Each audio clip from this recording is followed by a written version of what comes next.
Matt O'Connor, the Dean of the School of Business. I'd like to welcome you here for the Dean's Distinguished Speaker Series, where we have pleasure to have Dr. David Caruso, who's going to give his talk tonight on emotional intelligence. So for introductory purposes, for Dr. Caruso, he is a research affiliate at the Yale Center for Emotional Intelligence. He's also the co-founder of the Emotional Intelligence Skills Group and a special assistant to the Dean for Organizational Development for the Yale College Dean's Office. David is the co-author of the Myers-Salavi-Caruso Emotional Intelligence Test. David and colleague Peter Salavi published a practical how-to book, The Emotionally Intelligent Manager. David has published numerous articles on the topic of emotional intelligence and is a sought-after speaker on the subject. He has trained professionals in the U.S., Brazil, Peru, Canada, Japan, South Korea, Russia, Saudi Arabia, Dubai, England, Spain, Italy, France, Germany, Lithuania, Australia, India, Venus, Mars, Jupiter. David has held positions in the market research, strategic planning, and product management. Pluto's no longer. Pluto, that's right. He's led numerous product development teams, conducted sales training seminars, developed and implemented marketing plans, and introduced new products in the United States and Europe. David received his PhD in psychology from Case Western Reserve University and was then awarded a 2-year postdoctoral fellowship in psychology at Yale University. It's my pleasure to introduce Dr. David Caruso.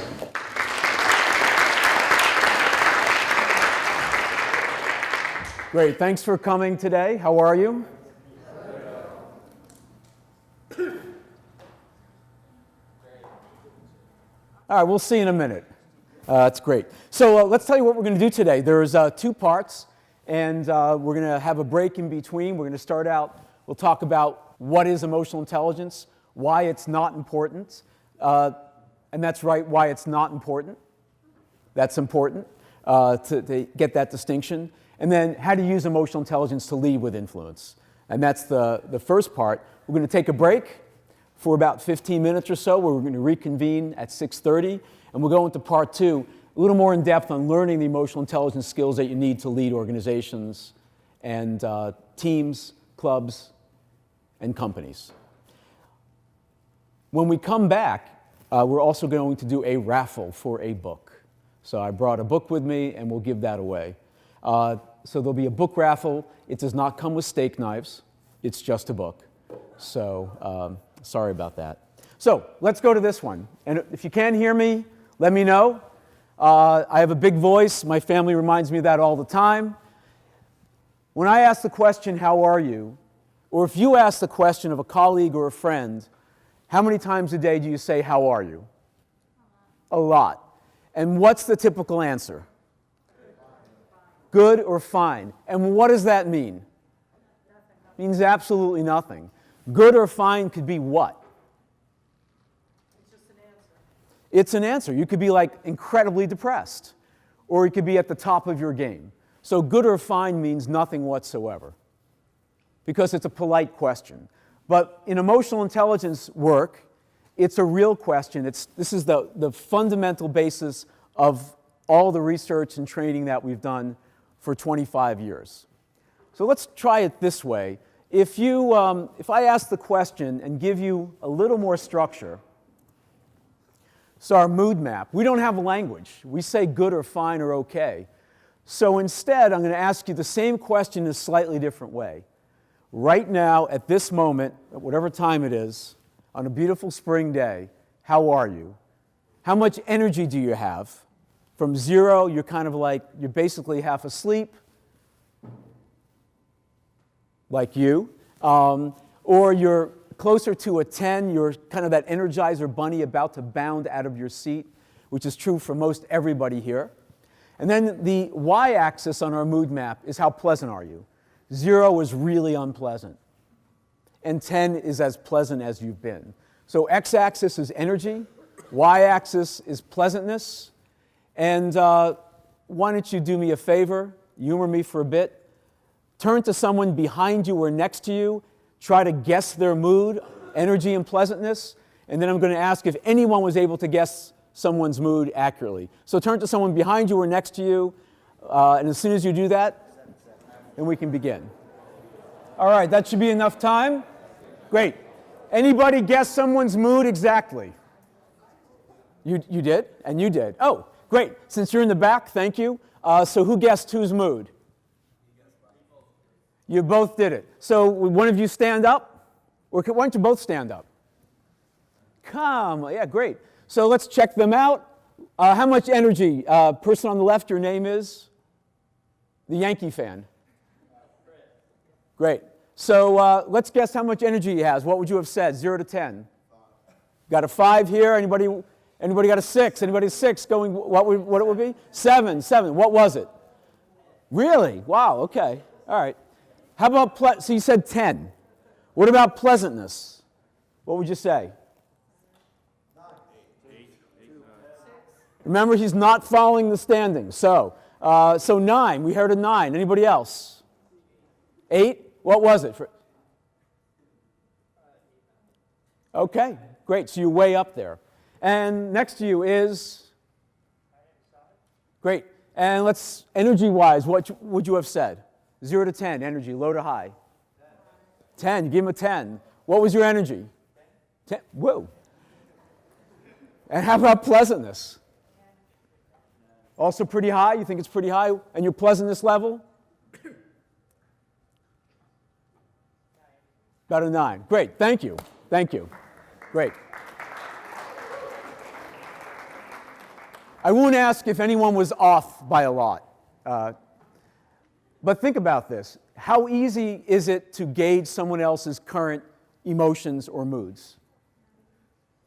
It can be not easy at all. It depends on both of you. It depends on how well you express your emotions. Also, it depends on the receiver.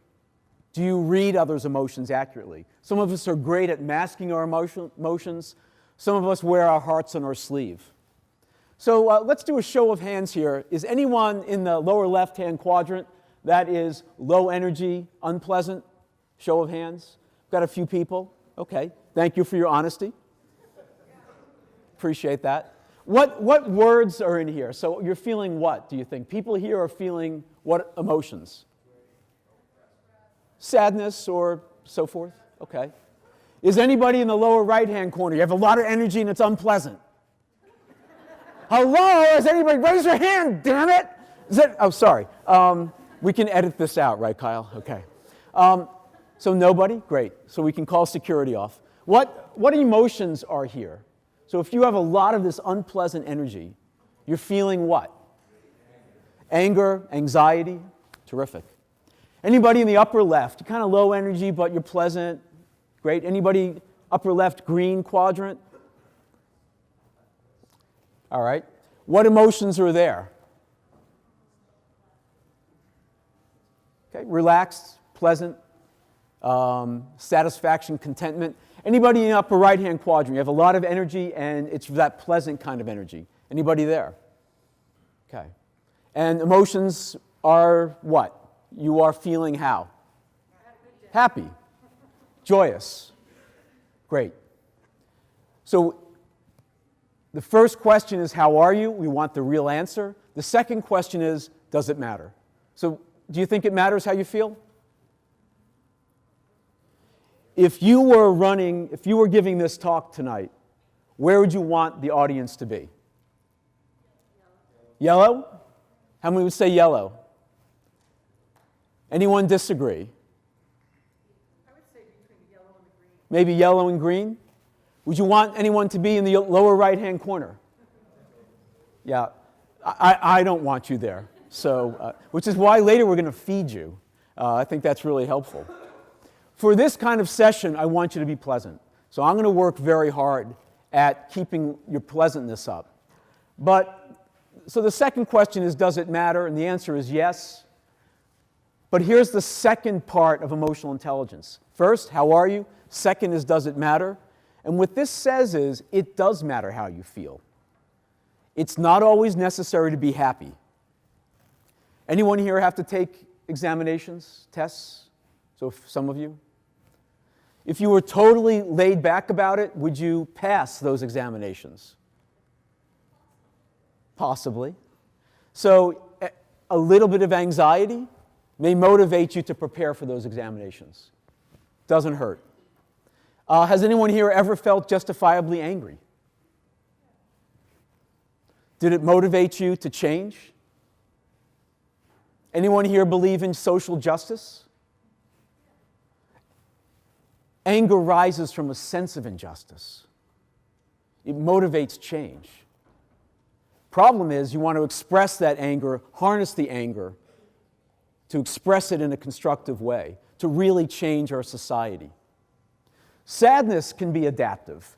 There was a study done some years ago by a colleague of mine, Peter Salovey.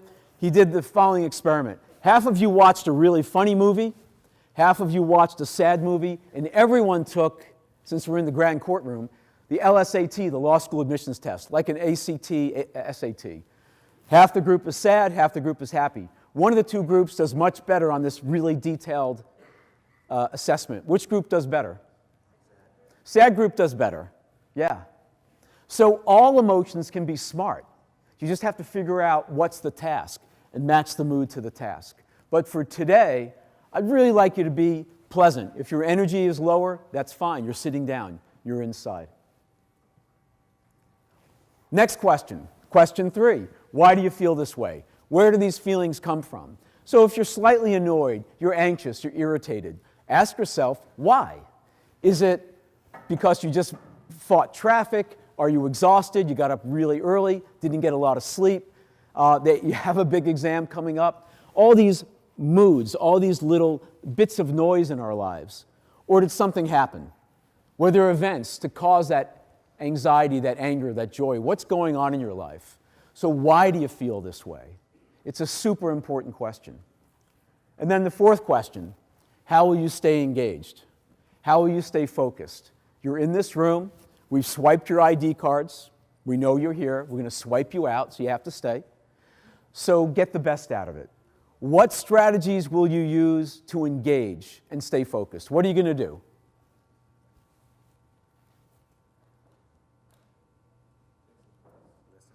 What was that? Take a deep breath. Take some breaths. Great strategy. What else will you all do? Interact? Absolutely. Thank you. What else will you do?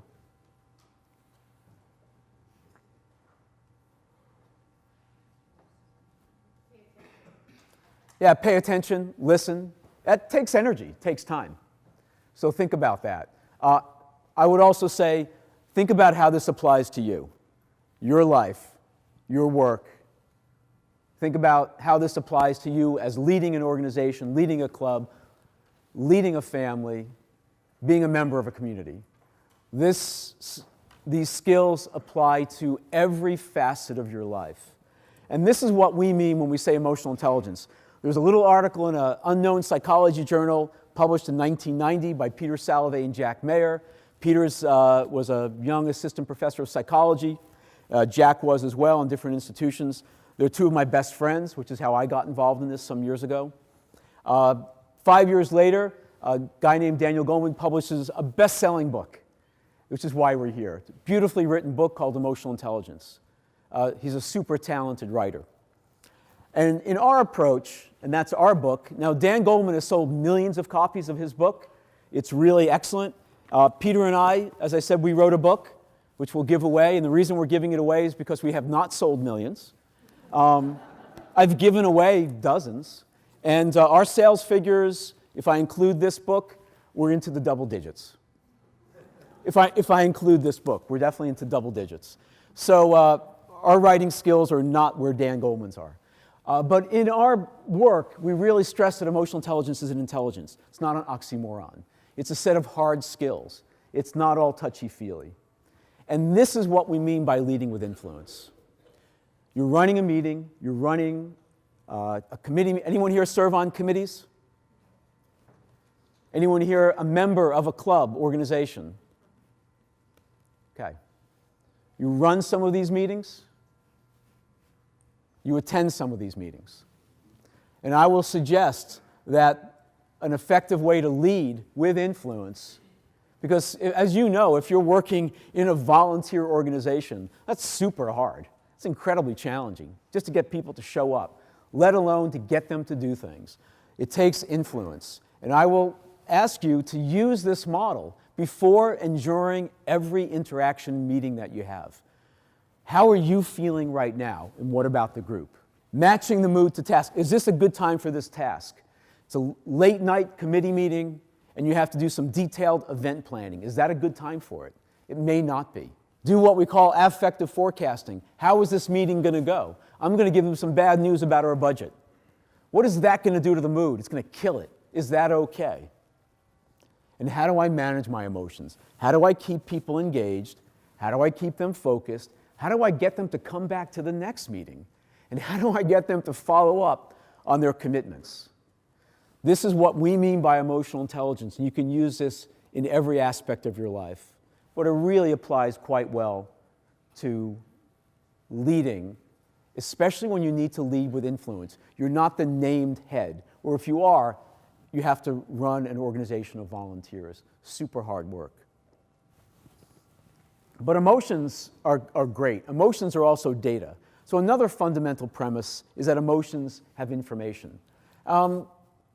Is anyone here really outgoing and not easily embarrassed? Anyone, especially in the front? Anyone easily? Yeah, who are you volunteering? You are. Would you mind volunteering for something that potentially embarrassing? Wow. Okay. So, and maybe if you can come a little closer. So, like around here. So, I'll show you why emotions are so critical. Perfect. This is Antonio Damasio, a neuroscientist, and he says, far from interfering with rationality, the absence of emotion can break down rationality and make wise decision-making almost impossible. This is what... You have a question? You raised your hand, though. Okay. Damasio is saying that emotions arise because there's an event. You attend to the event. It changes your physiology. You sure you don't have a question because you raised your... Oh, so the question is why... So here's what we did. For those of you who didn't notice, balled up piece of paper, I gently... And your name is? Blake. I gently tossed it toward Blake, and he had an emotion. And it looked like... Blake, it looked sort of like this, right? So what did it look like, Blake? So let's see it. Let's recreate that moment. Okay, so... Okay, great. So actually, maybe everyone can... Why don't you stand here so everyone can see it? So this is what happened. Let's recreate that event. And so you had a reaction. It looked like... Mouth wider, eyes wide. Okay, and this is the emotion of what? Surprise. And surprise consists of three features. The first being, the eyes are wide. Why is this adaptive? What's going on? See the threat. Second feature, mouth is wide open. Why is this adaptive? Yeah, oxygen in, beautiful. He's also getting ready maybe to do what? Because he's that kind of guy. He's going to yell to warn all of you, because he's thinking about you. He's not right? He's not the kind of guy who thinks about himself. He's thinking about the other people, right? Of course. Yeah. And then there's a third feature of surprise, which was, and why is this adaptive? In fact, what did he do? He caught it. Brilliant. You were brilliant. And I thank you for that. I don't know how to do that. Oh, there it is. Come back down. You bring it back down, though. We're not bringing that. We want to do it. Okay. Help. Onwards and upwards. All right. Hey, never. So, Blake, this puts me into the double digits. All right. Thanks a lot. Thank you. Oh, he's done with it. I'm in the remedial class. Thank you very much for helping us with that. So, I know where I am, and respectfully will say this. Without emotion, this is what you do in business school. You run a model. You do a statistical model. You're purely logical because it's all about the numbers. So do you remember when you were in high school, you took that math class, computing the trajectory of an object? Do you remember what that looked like? So let's say you remember the formula. It's the angle with which this piece of paper came out of my hand, the speed at which I threw it, so it was like about 68, 72 miles an hour, roughly. So get your scientific calculators out and figure out the trajectory of this object. How long would this take to run this formula? A couple of seconds, if you're really good. How long does it take before my fastball gets to you?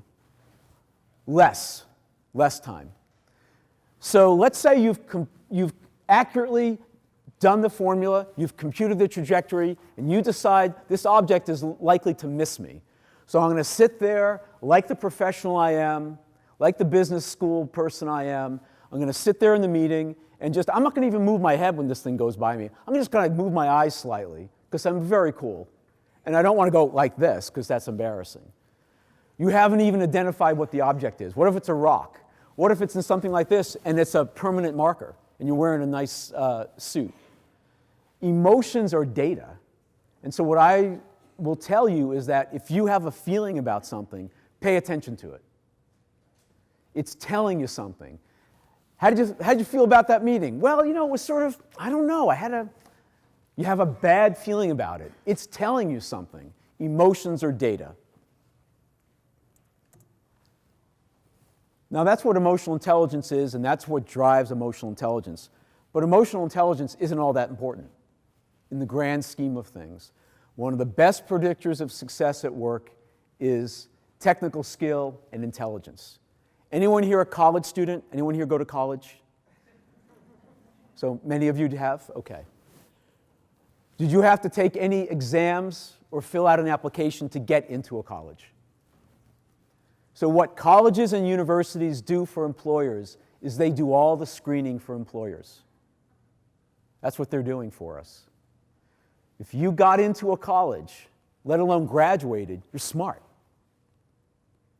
And so when you get into the workplace, although intelligence is the best predictor, there's a cutoff score. If you remember from stats, it's called restriction of range. Here's another example. Anyone here follow or play basketball? Nobody? A couple of you? Anyone hear of basketball? Do you know of it? It's a sport. Here's a question for you. If you know, it's called the NBA, National Basketball Association. If you were to run a correlation between height and performance in the NBA, what's the correlation between height and, say, points per game or points per minute? What do you think it is? What's the relationship? Low, high. We hear low and high. It's actually low to negative. The taller you are, fewer points per game, which means, may I ask how tall you are? So would you stand up for a moment? So which means I could play in the NBA. You're all laughing with me, right? Not that, but yeah, you're kind of big. Yeah. Okay, yeah, thank you. So I'm 5'7", and if there's a negative correlation, I can play in the NBA. I did this last week in I was in Philadelphia, and a person at a business school, she said, yeah, you can play in the NBA. I said, really, at 5'7"? Yeah, you could play for the Knicks. I was born and raised a Knicks fan. I grew up in New York, so that hurts, that stings. Why can't I play in the National Basketball Association, even though there's a negative correlation between height and performance?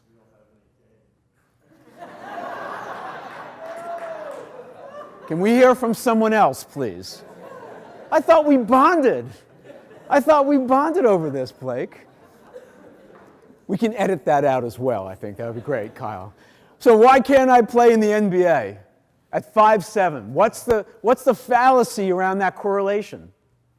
Do you have the technical skills? Let's say I do have the technical skills. What's the problem with IQ in the workplace and height in the NBA? Everybody's smart in the workplace, and what is the one feature about NBA players? They're all tall. They're all tall. So that means within the NBA, within an organization, other factors are predictive. And emotional intelligence is one of those factors. So why am I telling you this? For a couple of reasons. You work hard to get to school. I want you to continue hard to graduate. I want you to learn all of these fabulous skills you're acquiring. That is the way to acquire leadership skills, technical skills, to get jobs that you find fulfilling and satisfying. But once you've done that, check off that box. There are other boxes that you need to check off. And one of those boxes is around emotional intelligence. Here's another problem with emotional intelligence. If you think you're highly emotionally intelligent, are you the best judge? You may not be, and you're probably thinking of people that you know, and friends and colleagues and people on committees and projects. They think they're great with others, and they may not be. Because, you know, it's really hard to know yourself. It's super difficult. Self-awareness, accurate self-awareness is very hard. And so we've developed an assessment to do this, and here's some random test items. So you show a picture of somebody, and you say, what emotions are expressed in this face? And there are right or wrong answers here. And so what emotions are being expressed here by this randomly selected individual?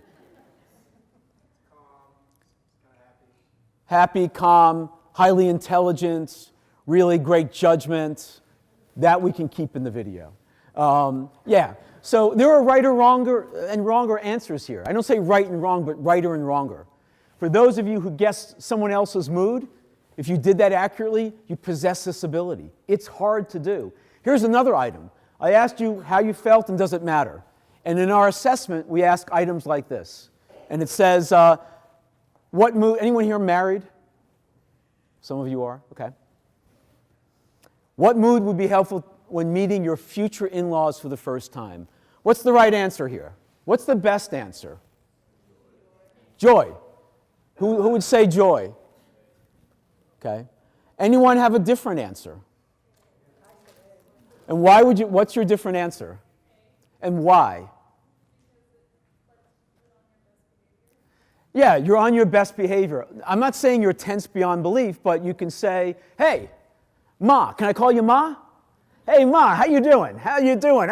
Your daughter, by the way, man, she is smoking hot. You know, when we met at that bar, you know, it was like, just, let me tell you.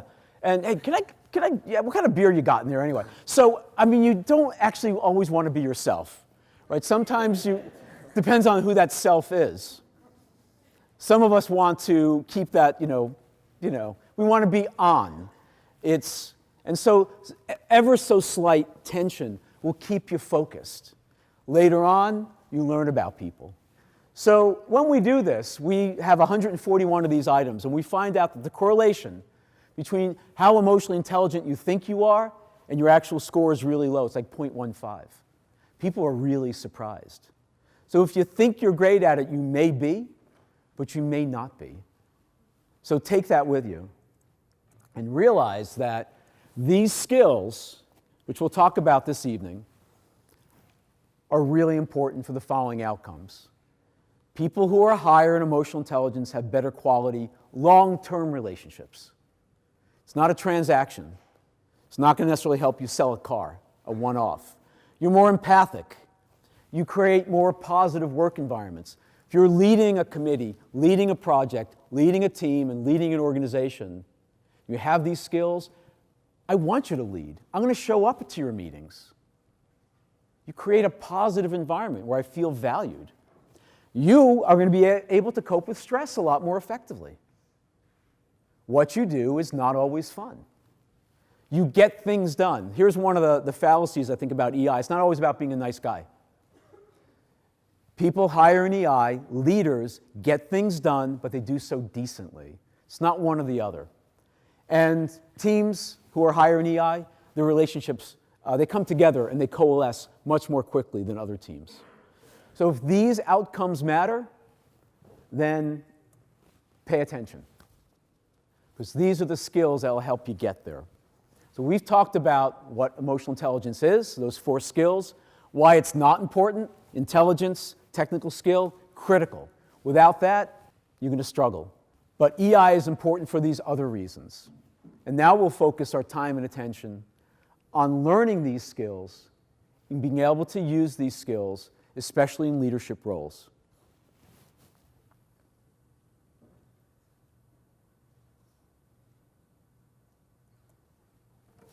Remember, 4 skills.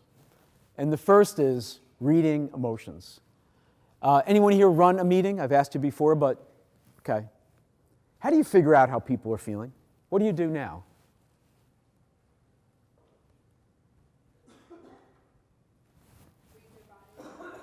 So body language, so interested body language looks like what? They're paying attention, they're not slouching. So Olivia, do me a favor and do a read of this room. What would you say? I say a lot of them are paying attention. Okay. But you have to also pay attention as that leader. Look around. They're mimicking your body as well. Well, not like that. Okay. Good. That's good. Great. So that really helps. What else do you all do? Please. Before the meeting starts, you have informal conversation, and you kind of assess where people are at. If someone's angry, you know, before the meeting, might have to deal differently with that person. If someone's happy or unfocused. So that's me, how you begin the process. If you didn't hear it, you need to. Before the meeting begins, you interact with people. It's not a waste of your time. Have those one-on-ones. Gauge where they are. Ask them what's happening. What else do you all do? How do you do this? How can you do this?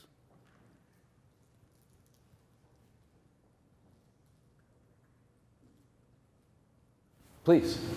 Well, I guess the other thing is kind of like, how people are reacting to some of the questions that you asked. Like, you asked a couple questions so far that require, definite feedback. So depending on feedback that you get from those questions, you can say, how you weigh people, tired out on day, or, other like that. Yeah, I think that's a great example. And do you want to, those of you on the stairwell, do you want to actually sit in a chair? Well, please, why don't you, it seems, there's chairs here, there's chairs there, and I promise this, if you come up closer, I'm not going to call on you. So don't worry about that. That's a promise, and if I break it, you remind me. And in the back, you want to just scoot in, or it's up to you, but you sure? Okay, great. Just want you to be comfortable.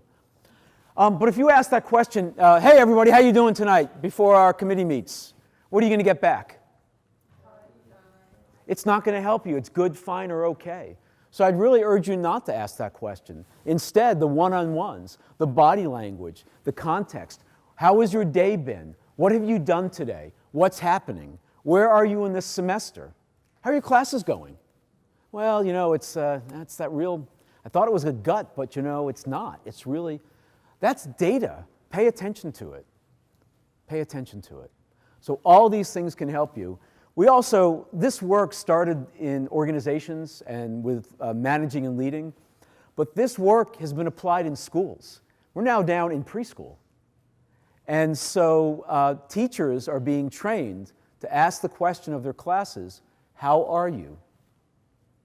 And for very young children, we forget this, but we just say, where are you? In the blue, in the red, in the green, in the yellow. So it may be a little weird depending on what groups that you're organizing and running, but you could actually start off with this. Hey, where is everybody right now? Also, does it matter how you ask the question? So what's a bad way to ask the how are you question? How are you? Yeah. What's like you really don't care. Like you really don't care. Hey, how you doing? What's going on? Yeah. Because you really probably don't care. Also, what if you're like, hey, how you doing? What's happening? What's happening? How are you? Really, truly. You're not inviting that more reflective answer. So if you're going to ask the question, I really urge you to ask this question. Listen, process it, and ask it in a way that it's okay to just say, well, frankly, I'm exhausted. It's been a tough week. If you ask the question and you want an answer, be ready for any possible answer. So that's also a warning. Don't ask it if you don't want to know, because you will get all sorts of things. For the last 6 months, I've run an hour and 15-minute web chats with a technology company. And what I say is, we start off with this, But if you don't want to reveal how you feel, don't. Don't. It's fine. It's perfectly fine, because you have to live with that. And what I remind myself is, if I ask someone what's happening and they tell me, I have to be ready for things. In December, I was dialed into their London office, and one guy said, "How am I?" "Well, I'm way down here, actually between here and here." Okay, well, I asked. He said, "Yeah, I'm going back into hospital for a second surgery. I had a hip replacement 12 months ago. It's infected. They could have prevented it. So I'm anywhere from depressed because I could lose my leg to really angry. It's also in the UK, the whole legal system is a little different. I don't know what to do." I asked the question. Now I owned that, and I followed up with him later. So it's not always going to be that way, but what you do as leaders is really meaningful and powerful. You're setting an example and you're sending a message. So don't ask the question if you don't want the answer. How did you come up with the colors? Why is low energy blue and why is high energy red? Yeah, so the question is where do the colors come from? And in our folk culture, I'm down, I'm a bit blue, red, fiery red. Also some basis in physiology of emotion. So we really get red because blood is flowing when we're angry. In fact, I'm doing it now and it's probably sending that message to me. Also, certain colors, if anyone do graphic design by any chance? We have, great. Colors communicate different meaning and colors matter. So, and it seems to work fairly cross-culturally, although not always. Yeah, I would actually put blue over red, I would switch red and blue. Because I feel like red is more of a feeling for me, low energy. I don't want to feel it in a certain type of way, so I feel red, I don't feel blue. Okay, so what he's saying is that he might switch blue and red. Most people wouldn't, but if I am working with you, I should know that about you. No, really, but if you're working with me, you should know that about how others describe those feelings. And that's part of emotional intelligence as well, being able to really read not just the group, but individuals, and know those differences. That's great, thank you. So, that's only the first question. Don't ask, how are you? That's unless it's polite conversation. I work with somebody in my office, and you have to actually see it to believe it, but I'll walk in the morning, he's walking down the hallway, I'm walking down the hallway, and he says, good, fine, good, fine. Before I even said, hello, how are you, he's just good, fine. Which is kind of efficient. But it really just shows you how far we go to engage in this how are you question at a very cursory top level. So that's the first question. If you don't do this well, everything else goes to heck. If you misread, everything else that you do is off.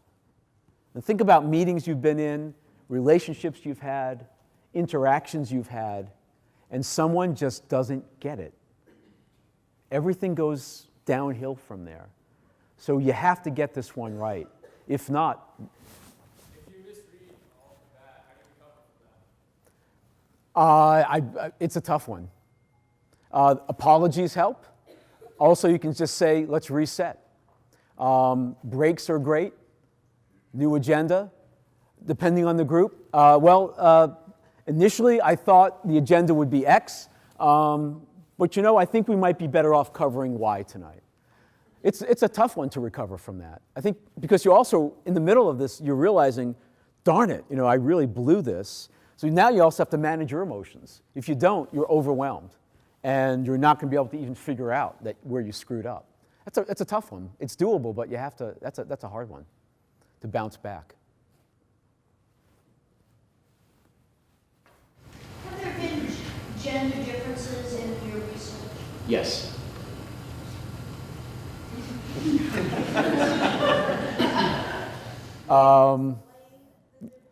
Can I explain the differences? Okay. So it's pretty bad, actually. When you ask men and women to estimate their ability in emotional intelligence and most abilities, one group overestimates themselves with great frequency. But I think I don't want to contribute to that bias, and so I don't want to name which group overestimates their ability. But the reason it gets worse is that when we give them our actual ability-based measure, it's objective. One of the two groups, and it's the group who underestimates their ability, scores a third of a standard deviation higher on their objective ability. So, and also I think that would just contribute to kind of the problems in society if I actually name which gender is which. But I'm sure you would agree with that. But it's, yeah, that's a big difference. So not only does one group overestimate, but on the actual ability, they're below the other group. So the difference is pretty startling. And it's unfortunate. But that's been done in a bunch of different studies. But my friends, Jack and Peter and myself, we're going to kind of keep on doing the research to see if we can overturn those hypotheses. Because it just can't be true. I mean, it just can't be true, right, guys? I mean, guys, come on, it can't be true, right? That one group is guys, right? Come on, big hug. Come on, group hug. I mean, because that very group who gets blamed for not, doing that, we love each other. We feel a special bond. We talk about our feelings all the time. We share, right? We share. I think we shared a moment here tonight. I'm enjoying it. And you're enjoying it, right? See, that's great. So, yeah, that's really hard. We have a theory, actually, that, not a theory, the data will support this. I'll just tell you. So, it's really interesting because of what also happened over the weekend with our presidential race in the United States. And if you look at our four abilities, women, the advantage to women goes mostly to the fourth ability, which is managing emotions. And so, which to me is absolutely fascinating. So you're not supposed to cry at work. You're not supposed to have emotions at work. But I think it's going to probably take another 20 years before we turn that on its head. And while I'm not a huge advocate of crying at work, I feel like crying at work a lot. But I think you can express those emotions. You can be fully in touch with those. You can feel it. But it's your ability to manage those difficult emotions that will set you apart. And so I'm sorry you asked the question in a way, because it just points out how much work I have to do personally. But my children and my wife certainly love to point this out all the time. But it's really interesting to think about. So someone who is quote unquote emotional, they actually may be very emotionally intelligent because they're aware of their emotions, they don't suppress their emotions, and those emotions that they open themselves up to, they're able to manage those, which means not, keep them down, but to actually figure out what the heck is going on here. So if you are proud of yourself for never shedding a tear, maybe you shouldn't be so proud.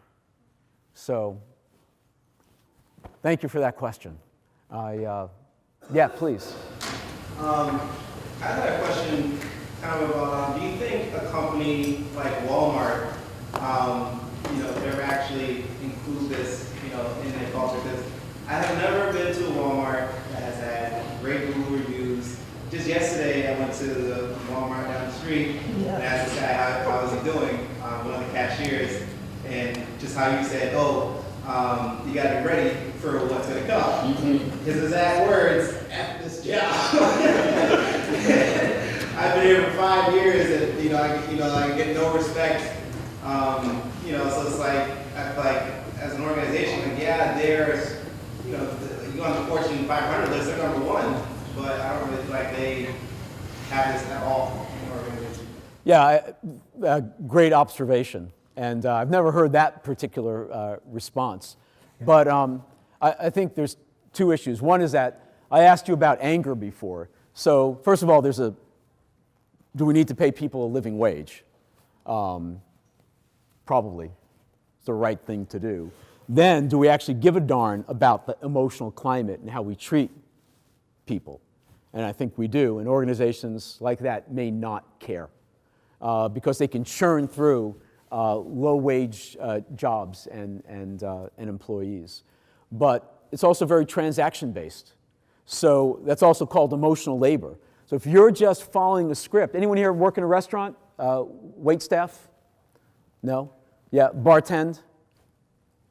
No matter how you're feeling, the show goes on, right? So big smile for everybody. Want a big tip? Big smile, no matter how you feel. It's emotional labor. It really wears you down until the point where customer comes in and you let them know what's going on. So yeah, I think these skills can help in every single realm of life, but an organization like that just doesn't care. That's pretty obvious. They don't care about the emotional climate.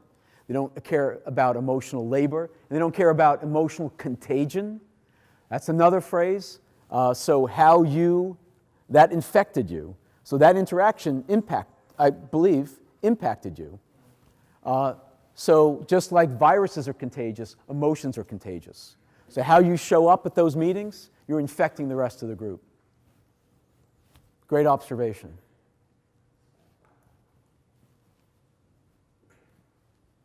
So this is hard. This is hard. And if you do it all the time, you're going to go nuts. So practice in low-risk situations, but then, before those meetings, before those big interactions, before the committee meets, before the team meets, before the organization convenes another meeting, work at this and try it out. And if it doesn't go well, you need to hit the reset button, which is managing emotions, and we'll get to that as well. So the second ability, remember, that's the first ability. Don't ask, how are you?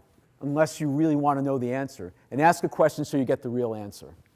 And now, it's not always about inspiring people. There's this belief in leadership literature. You read the literature, and leadership is always about being that inspirational person. That's a part of it, but it's not the only part of it. There are times where the group will perform better about what could go wrong. In other words, anyone here ever involved in planning a project or a big event and it didn't go off as you thought? Anyone here ever had a problem with an outcome that you didn't project? Sometimes it's because you're so pumped up and so enthusiastic about these great ideas, but you lose the details. Well, all right, great. So it's next Monday is the big event, and so it's in the grand courtroom, right? Yeah. And you booked it, right? Well, no, I thought you booked it. Oh no, I guess we need to find. And all right, so time for a break, and we're going to serve food. And okay, well, where's the food? Well, I thought you ordered the food. Well, I thought you. So there are times with you as a leader, it's not always necessary to pump people up. Not always. Now, I'm not trying to tell you that you should make people sad. But there are times when you can bring down the volume a little bit or also show some empathy for the group. It's a tough time of the year, toward the end of the semester. I know we have a lot going on. I really need your help. I really need your help. It invites empathy. It invites conversation. And as we said before, I do want to be careful about anxiety and anger because I think we have a lot of that in our world. But there are times and places where we want to light a fire under people. We want to motivate people. Anyone here an athlete? A couple of you? How do you motivate yourself? How do you motivate a team? Sometimes it's you want to light a fire under them. So sometimes anger is smart, and sometimes it's adaptive. I had, I was in Washington, D.C. a few weeks ago, and I was talking about anger. So it was at a government agency, and one of the guys there said, anger is like jet fuel. So I just smiled and nodded like I knew what he was talking about. And I said, well, why don't you explain some more? He said, sure. Imagine a bucket of gasoline or jet fuel. You take a match and you throw it in. What's going to happen? Poof. Yes, big explosion. People get hurt. But what if you take that fuel, that jet fuel, and put it into a jet engine.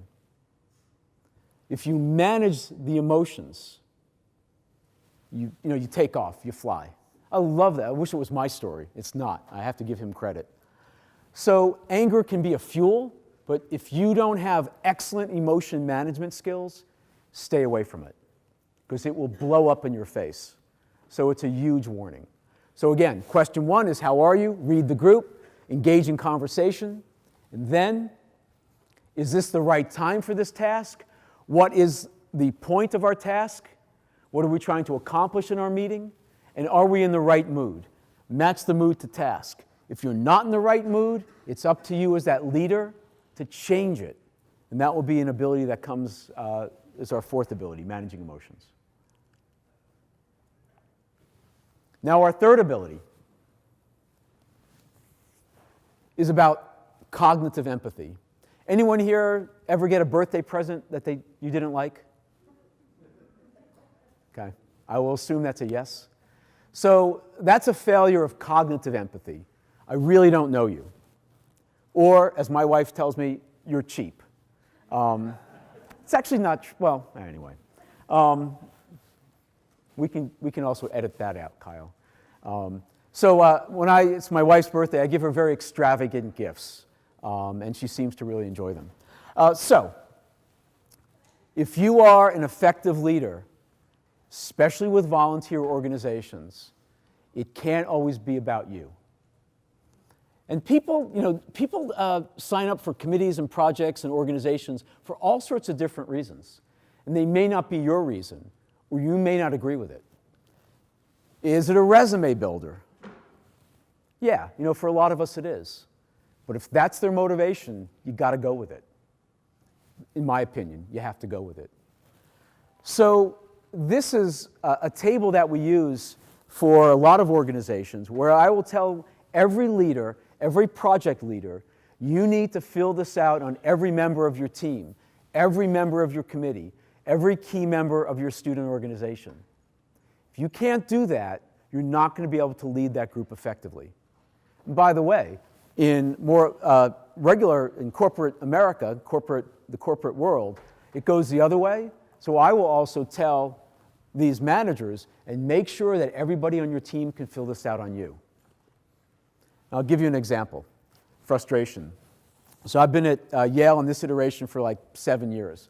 And one of the deans that I work with, very imposing figure, and I was there a few months, and I was running a meeting, and he was attending the meeting. So I'm a little nervous because he's there. I thought it went pretty well. The meeting is over. I'm packing up my stuff. I'm walking out, and he says, "David, just a minute." I said, "Yes?" Really anxious. He says, "Good meeting."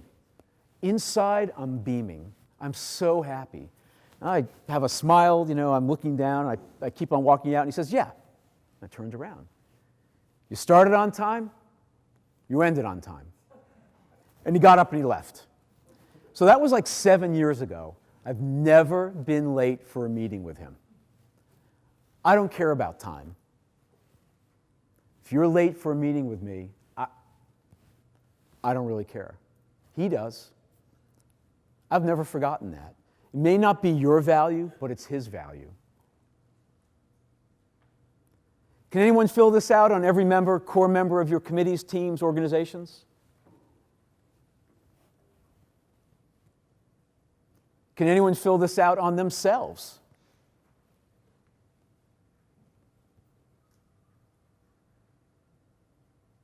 Is it important to know the answers to these questions?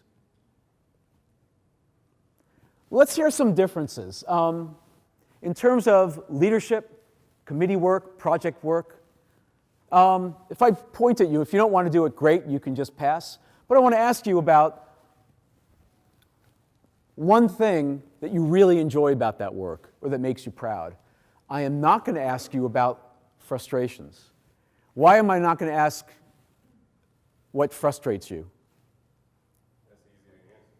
It is easy to answer. It's amazingly easy to answer. And what's another reason? Oh, yeah, we'd be here all night was the answer. And what's another reason? Negative energy. Emotional contagion. We're going to infect the group with negativity. It's really subtle, but it works every time. It's really easy. Get people talking about what annoys you about fill in the blank. So what do you enjoy about those kind of leadership roles, influencing roles? If you like, yeah.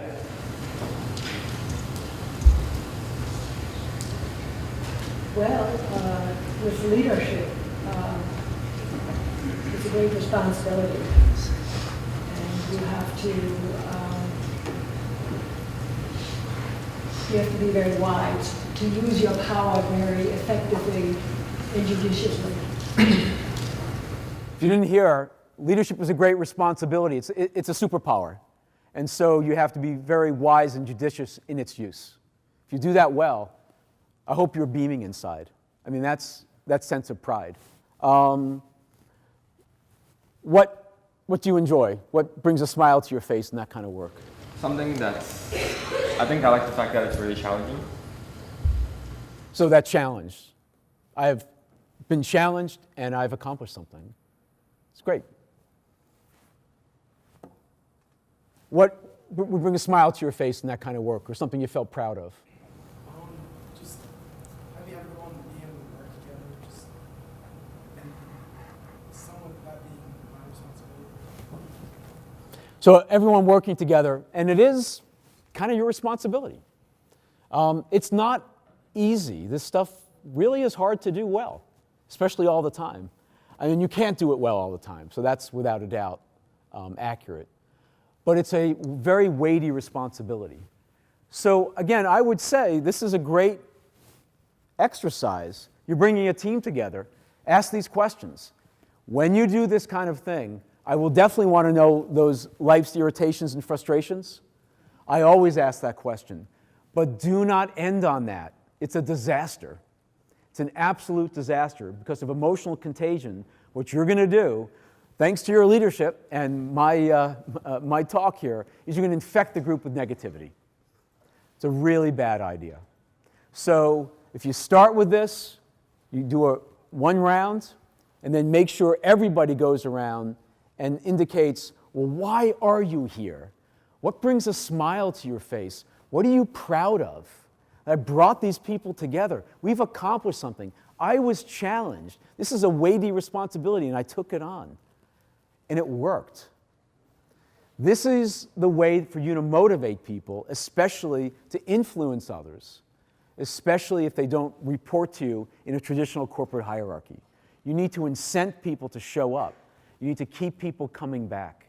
The only way to do that is to make sure that you're talking a language that they understand. Otherwise, you're just talking to yourself in a room. And that's really lonely. So, cognitive empathy, understanding the other person, is something we just don't do a lot of or do enough of. Fortunately, unlike the reading people, this is a little easier to do because I think you can ask the direct question. Why are you here? Why did you sign up? What do you hope to get out of this experience? The end of the semester, where do you want to be? What do you want to accomplish? What do you want to achieve? When you ask those questions, please be sure to write down the answers and don't forget. If you ask someone about their frustrations, and then you go ahead and forget that. If I asked that dean, so what are the things that really annoy you about meetings? I hate it when people start late and then run over. And if I were to do that, shame on me. So again, like the how are you question, if you ask this question, and I encourage you to do it, please be sure to remember and to follow up. And when you don't, and it goes off the rails, you need to apologize. Just say, life overwhelmed me, and I'm sorry, it didn't work. Observations or questions? Does this make sense? Please. I'm thinking, I think if you set the rules early on, you can address a lot of these issues. Because if you explain, what the purpose of the committee is, what the end point's going to be, and if people say, hey, this is not, talk about volunteers. This is not, I hate the word like that. Then they drop out. Then they don't even get involved. So I think if you are very specific, even to the point of, here's our agenda, here's the number of meetings we're going to have, here's our, finish, here's the schedule, et cetera, in detailed fashion. And I think a lot of this stuff you can kind of lead off early on. That's a preventative strategy, and it's great. And hopefully everyone heard that. So that's really being very clear about what the purpose of the group is. What's the commitment that you're making in terms of time? What are the rules of the road? What are the norms of our behavior? I don't think that's done very often. I expect everyone to be here on time, so no one is going to say, oh my God, this guy didn't show up. I mean, obviously, you can have car accidents, et cetera. But I think, to me, the work for volunteers, whatever, that's important. What you're setting up is expectations so you don't end up having people who become frustrated, bored, and then they drop out. And what an enormous waste of effort and time that is. So that's a preventative strategy that we'll actually we'll talk about later. But it was great. That is a fabulous way to set up your groups and committees. Be really clear about your expectations and the group norms and what you expect. Anywhere from time to time commitment to objectives or what you're going to be doing. It's not always glamorous, as you all know. Some of this is just really nitty-gritty work. And you don't often get the rewards that you may want.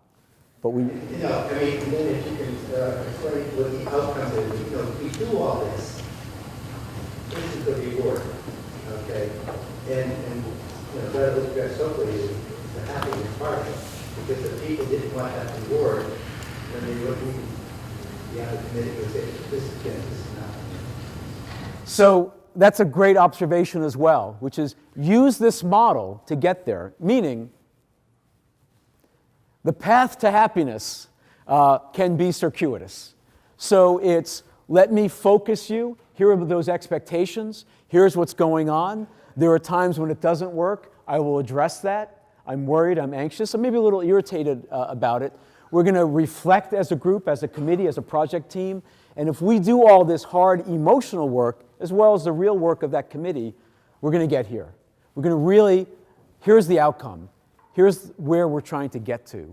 And the way to that, the way here, to that moment of proud accomplishment, we might be moving through all of these quadrants. And probably you are. If not, you may not achieve the great outcome that you hope to achieve. Would that make sense? Would you agree with that, or is that? Yeah. The other thing I haven't heard, and it's critically important, is listening. Listening. You often have to watch these talk shows where they're all talking the same. That can turn it right off. You have to listen for an effective. Yeah, we don't talk too much directly about listening. We see it as maybe an emotion management, which is the fourth ability. I think other people can cover that a lot better than I can. But listening is hard. Empathy, without good active listening, you can't be empathic because you're not picking up on these things. It's all about you or me. And so that's really key. Being receptive means you can hear all these different points of view. And to hear all the different points of view means you're not defensive, meaning you're managing and regulating your emotions. Otherwise, that moment of fear or anxiety where things don't go well, we begin to close down. And that doesn't work at all.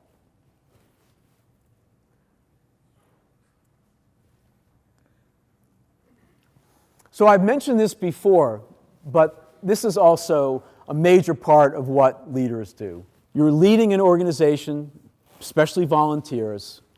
You want these positive outcomes. You're doing it for a reason. Even though I believe all emotions can be adaptive, it's super important to make these statements. Positive leader mood results in greater collaboration in the long run. So if you were to do a mood map of all of your meetings, or real time, overall, we want to make sure you're spending some time in that pleasant zone. Even if you're sitting on a committee, even if you're a member of an organization, it's not always up to the leader with the title to create the climate. You create the climate as well. So you're here in a classroom, and if the climate that I've created is not the one that you want, you also can play a role. by asking questions, by listening, by trying to engage yourself. We're all responsible for the climate and for the mood, so it's not just up to the team leader. As members of groups and committees and families and relationships, you also own the climate. So we can't let the committee members off the hook on this. Having said that, leader mood is really contagious. It's really contagious. And so if you're leading an organization, you have to be hyper-vigilant about how you show up. And later on, when we come back from at 6:30 when we come back from our break, one of the demonstrations we'll do is around this issue of, are you able to disguise your emotions? So what if you're not feeling really upbeat, and yet that's your role? Can you smile your way through it? Can you fake it? Do you have a great poker face? And many of you may think you do, and you might. But if you have a great poker face, there's a cost to it. And we're going to do a demonstration of that later. Which are a few more points I want to make in terms of background. Think about the teams, organizations, committees you've been part of. If you were to able to describe your feelings, moods, and emotions during the whole arc of this time, where did you spend that time? Was this a group who spent a lot of time in that sad, angry, irritated quadrant? Were they bored? So you create the climate with every interaction. Interactions are not always face-to-face. It's over video chat. It's via your emails.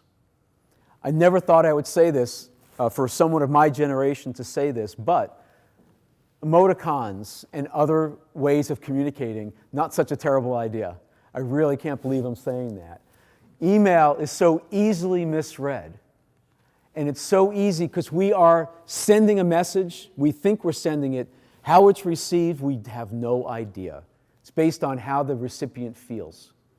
And so in your interactions, which are not always face-to-face, be careful how you craft those emails, texts, and make sure that a reasonable person will interpret it the way that you intended it to be interpreted. Bounce those messages off of someone else. Let it sit there for a moment and really consider, is it possible that I could be sending a message I do not intend? If you use that word possible, the answer is probably, yeah, it's possible. So then craft it in a way that is less ambiguous. I do a lot of work face-to-face, but I do a lot of work over web using Hangout, Skype, and other tools. And it's a pretty rich environment, but it can be quite difficult. When I was in Washington, D.C., we had people live, like this, people in field offices over video chat, and actually people who were just dialing in by phone. So that's pretty difficult. But all of you are doing stuff live, as well as via email, text, posting on Facebook, and so forth. Just be really careful what you post and how you send these messages. Because everything you do sends a message.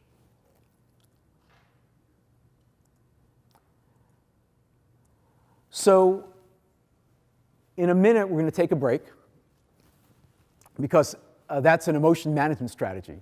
Build in breaks. Also respect time. So in this part, the conclusions or takeaways are that emotions can help you think. Emotions are your friend. And you should be able to read emotions of others, whether it's body language, tone of voice, ask the question, make sure you match emotions to the task. You need to understand, whether they're staff members or fellow volunteers, what motivates them. And you have to manage emotions. When we come back in 15 minutes, we're going to do some hands-on demonstrations of emotion management. We're going to do a little video case study of what we call the blueprint to give you real tools to actually enable you to leverage this work in your leadership training. And we have another book, and we'll do some sort of giveaway when you come back at 6:30.